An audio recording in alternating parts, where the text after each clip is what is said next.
दोस्तों नमस्कार, आदाब। जन 24 न्यूज़ के विशेष बुलेटिन में आपका स्वागत है।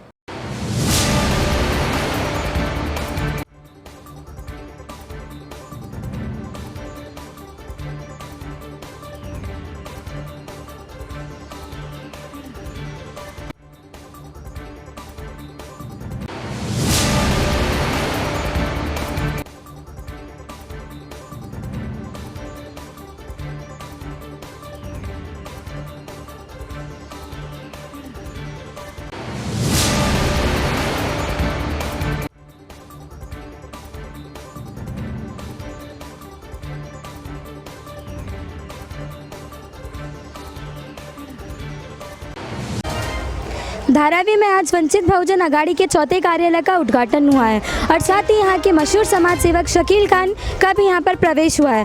उसके साथ ही उन्हें यहाँ पर तालुका उपाध्यक्ष का पद मिला है। तो आइए हम इनसे जानने का प्रयास करते हैं कि इनके आगे की प्लानिंग क्या है।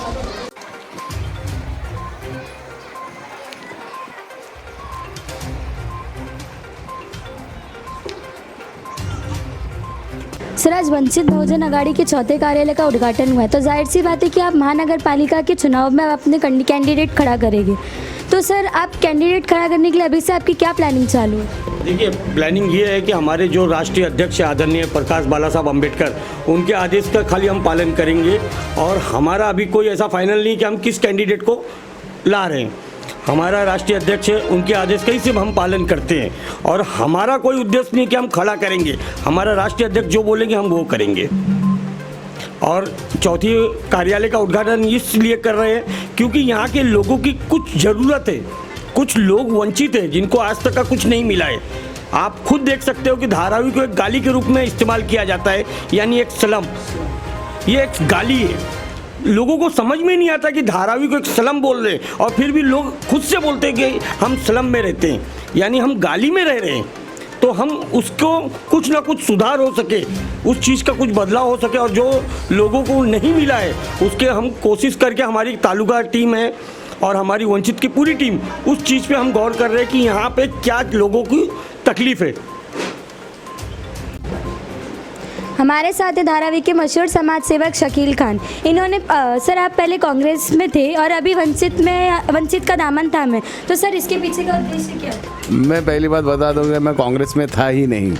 मैं सिर्फ लोगों के काम के लिए था और मैं अभी वंचित में आया हूं और पद पे आया हूं और लोगों के काम के लिए ही आया हूं और मैं लोगों का काम करूंगा, ये मेरी सोच है। मैं एडवोकेट सुषमा विजय सोहनी, धारावी तालुका महिला अध्यक्ष। आज यहाँ पे धारावी तालुका का कार्यालय ओपनिंग हुआ है और ये हम लोगों के लिए बहुत बड़ी बात है। यहीं से हमारा अभी जो भी पक्ष का कार्य है यहीं से अभी चलेगा और मैं मेरे सभी कार्यकर्ताओं को और सभी पदाधिकारियों को आगे की इसके लिए मैं सबको शुभकामना देती हूँ। जय भीम। सर, आप धारावी के तालुका अध्यक्ष, आपकी अध्यक्षता में चौथे कार्यालय का उद्घाटन हुआ है, तो सर इस बारे में आप क्या कहेंगे? सबसे पहले तो सभी को जय भीम। ये तो चौथा उद्घाटन हमारा तालुका का उद्घाटन है और यहाँ से हम लोग अपनी जो आगे की रणनीति है, जैसा लोगों को कैसा काम है, धारावी के विकास के बारे में हम यहाँ से सोचेंगे और ये हमारा काम रहेगा। लोगों के कैसे हम विकास कर सके, यहाँ से हम बैठ के निर्णय करेंगे। हमारे साथ है वार्ड 189 के पदाधिकारी। तो आइए हम उनसे जानते हैं कि इस चौथे कार्यालय के उद्घाटन के बाद उन्हें कैसा लगा। अब काफ़ी खुशी हो रही है कि आज अपने यहाँ धारावी के इसमें चौथा कार्यालय ओपन हुआ है और आगे मैं ये गुजारिश करूँगा कि इसके आगे भी जितने भी वार्ड है सबका जल्दी ऑफिस का उद्घाटन हो जाए, वहाँ भी पूरे ऑफिस खुल जाए और यही कार्य अपना आगे भी बढ़ता रहे और काफ़ी ऊंचाई तक जाए। और यहाँ पे हम लोग कोशिश यही करेंगे कि जहाँ तक हम ये कोशिश करेंगे कि अपना उम्मीदवार या जो भी हमारे पक्ष श्रेष्ठी देंगे, जो कैंडिडेट देंगे, उसको जिताने की हम पूरी तरह से कोशिश करेंगे।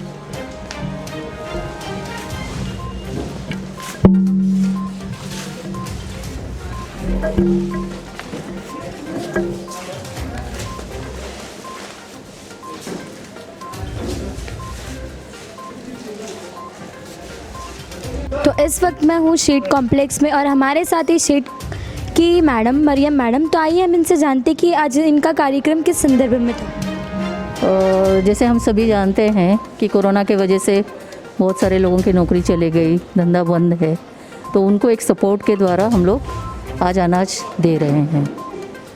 जो माइग्रेंट वर्कर्स है, जो कारखाना में काम कर रहे हैं, जिनकी रोजी रोटी अब फ़िलहाल कुछ भी नहीं है, ऐसे लोगों के लिए हम लोगों ने अनाज का बंदोबस्त किया है। और कॉर्न एयर की तरफ से ये जो भी दिया है उन्होंने डोनेट किया है,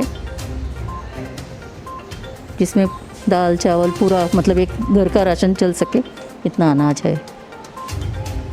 तो ये कितने लोगों के बीच डिस्ट्रीब्यूट हुआ? ये 650 लोगों के लिए आया। कॉन्कर एयर लिमिटेड का कर्मचारी हूँ और ये कोरोना के वजह से जो क्राइसिस आ गए हैं, जो गरीब जो कुटुंब है उनके लिए हमारे कंपनी ने ये राशन का बंटवारा रखा है। इसकी वजह से हम यहाँ पे आ गए हैं और हम लोग दे रहे हैं 690 लोगों को, हम फैमिली को ये माइग्रेंट लोगों को दे रहे हैं ये कोरोना का किट। जेनेट 24 न्यूज़ को समय देने के लिए धन्यवाद।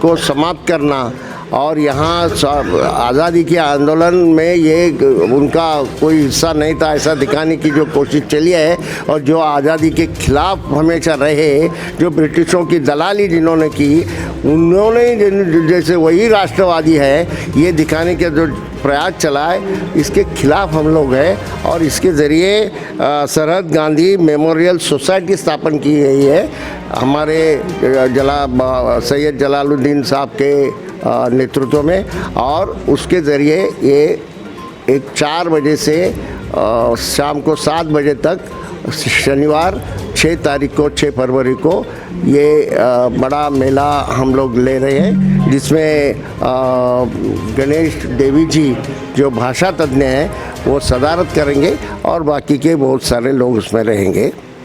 सर, इसके अलावा और क्या करना चाहते हैं? हाँ, इसके अलावा और क्या क्या मनोरंजन होगा? नहीं, वहाँ उनकी डॉक्यूमेंट्री दिखाई जाएगी, थोड़ी सी एक नाट्य छटा दिखाई जाएगी, लोगों थोड़ा सा अलग अलग ये भी होगा, गाने का प्रदर्शन भी होगा। ये थोड़ा सा ऐसा 3, साढ़े 3, 4 घंटे का कार्यक्रम है, तो इसमें अलग अलग बातें भी होंगी। सर, अतिथि के रूप में कौन कौन आने वाले हैं? वहाँ आने वाले एक तो पद्मश्री गणेश देवी जी रहेंगे, फिर नवाब मलिक साहब रहेंगे, संजय सिंह साहब रहेंगे, कुमार प्रशांत रहेंगे, सुधींद्र कुलकर्णी जो CM PM के ऑफिस में जिन्होंने काम किया है लेकिन आज की सरकार के खिलाफ वो हमेशा रहते हैं, वो भी इसमें आ रहे हैं, बहुत अच्छी बात है। VK त्रिपाठी है, रजनी बख्शी जी जो जर्नलिस्ट है वो हैं, सबा नकवी जी हैं, जतिन देसाई हैं, हमारे चंद्रकांत त्रिपाठी हैं, मिठीबोर वाला है, सब सारे लोग हैं। तो सर, ये किस तारीख को प्रोग्राम रहेगा? कितने बजे तक रहेगा? 4 बजे से 4, साढ़े 4 बजे से 7, साढ़े 7 बजे तक रहेगा। ये यशवंतराव चौहान ऑडिटोरियम, यहाँ मंत्रालय के सामने, वहाँ ये कार्यक्रम होगा। हमारे चैनल के माध्यम से आम जनता से क्या अपील करना चाहोगे? लोगों को कहेंगे, एक तरह से जिन्होंने ये देश के स्वतंत्र संग्राम में भाग लिया, गांधी जी के विचारों को अपनाया, इसलिए उनको सरहद गांधी बोला जाता है। गांधी जी के बहुत नज़दीक थे वो, उनके सही माने में अनुयायी थे और फ्रंटियर में उन्होंने गांधी जी का विचार लोगों को देने का काम किया।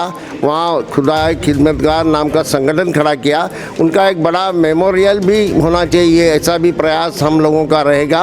और कहाँ न कहाँ उनकी यादगार करना और नई पीढ़ी को दिखाना कि इन लोगों ने की वजह से ये देश स्वतंत्र हुआ है। गांधी जी के खूनियों ने ये देश स्वतंत्र नहीं किया है, बल्कि गांधी जी के साथ जो थे उन्होंने स्वतंत्र किया है। ये उन्होंने, वो तो पाकिस्तान को मानने वाले नहीं थे, वो बिल्कुल नाराज़ थे जब पाकिस्तान बनाया गया तो तो पाकिस्तान में उनको ज़्यादा पड़ा, लेकिन पाकिस्तान सरकार के खिलाफ रहे। यहाँ ब्रिटिशों के जेल में रहे, वहाँ पाकिस्तान के जेल में रहे। 34 ईयर्स वो जेल में रहे।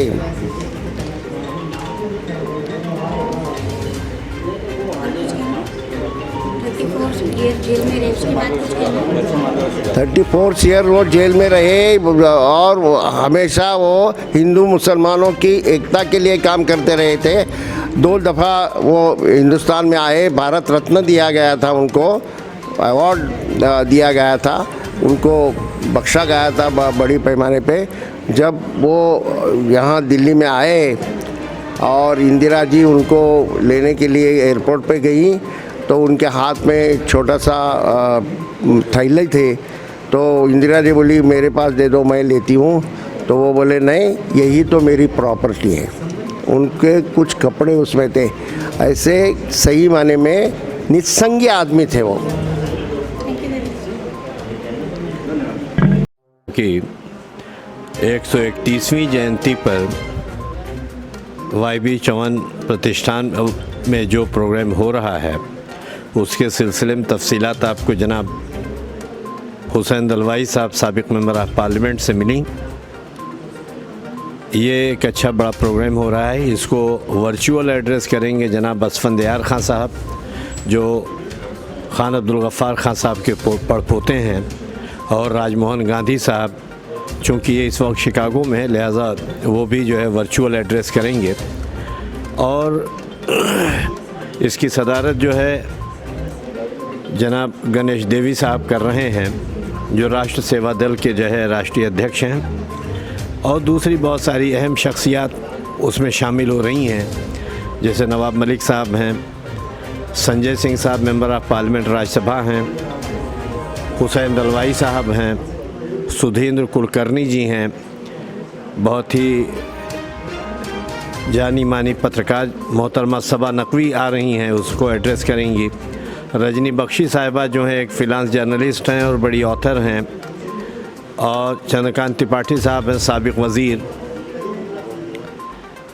फिरोज़ मिठी बोर वाला साहब भी उसको ख़िताब करेंगे। तो इस तरह से करके बहुत सारी अहम शख्सियात उसमें शामिल हो रही हैं। और उस प्रोग्राम के शुरू में खान अब्दुल गफ़ार खान साहब पर एक डॉक्यूमेंट्री दिखाई जाएगी, और प्रोग्राम के आखिर में खान अब्दुल गफ़ार खान साहब पर एक प्ले होगा जो उनकी ज़िंदगी से मुताल्लिक़ होगा, जिसको लोगों को जो है बाखबर करने के लिए किया जा रहा है। तो आप तमाम लोगों से, चूँकि जो मीडिया से जुड़े हुए साथी हैं, उनसे गुजारिश करूँगा कि इसको प्रमोट करें, और मैं आपके माध्यम से लोगों से अपील करता हूँ कि उस प्रोग्राम में बड़ी तादाद में शामिल हों। आपका बहुत बहुत शुक्रिया, धन्यवाद।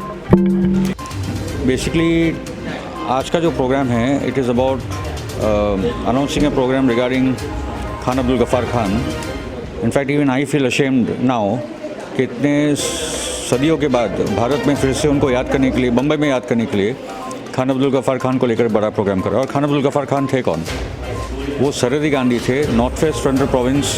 वो पूरे इलाके में वो अहिंसा का एक बड़ा आंदोलन चला रहे थे, और अंग्रेज़ों को के ख़िलाफ़ जो आज़ादी का आंदोलन चला उसमें एक पिलर थे वो। और उनका त्याग और उनकी तपस्या, उनका जो पूरी ज़िंदगी थी संघर्ष की, उनका संदेशा था हिंदू मुस्लिम एकता का। उन्होंने बंटवारे का विरोध किया था। वो 11 साल भारत के ब्रिटिश जेल में रहे। पाकिस्तान बनने के बाद वो 24 साल पाकिस्तान के जेलों में रहे। तो नेल्सन मंडेला से ज़्यादा इस आदमी ने जेलों में अपनी ज़िंदगी बिताई थी।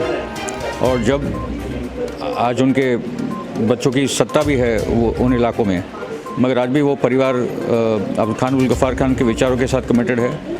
वो आदमी भी सादगी के प्रतीक थे। अंतिम जर्नी में उनके पास 2 जोड़ी कपड़े थे, और उनका दफन भी अफ़गानिस्तान में हुआ था कि उन्होंने बोला था कि मैं पाकिस्तान में दफन नहीं होऊंगा। और 7 लाख लोग उसमें शरीक थे, और वहाँ भी आतंकवादियों ने ब्लास्ट किए थे। तो उनकी ज़िंदगी थी धार्मिक कट्टरवाद के ख़िलाफ़ एक संघर्ष।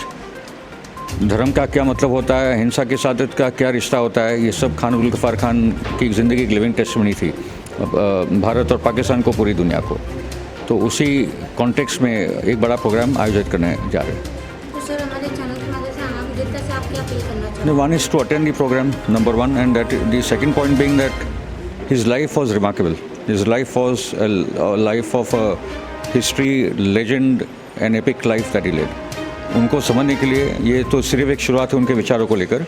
जैसे गांधी जी को लेकर हम लोग काम करते देश में, वैसे खान अब्दुल गफ़ार खान को लेकर भी अहिंसा और सत्य और संघर्ष को लेकर हम लोग काम करेंगे। जी। हमारा ये प्रयास आपको कैसा लगा बताना ना भूलें। हमारे चैनल जनहित 24 न्यूज़ को लाइक करें, सब्सक्राइब करें और बेल आइकन दबाना ना भूलें। धन्यवाद।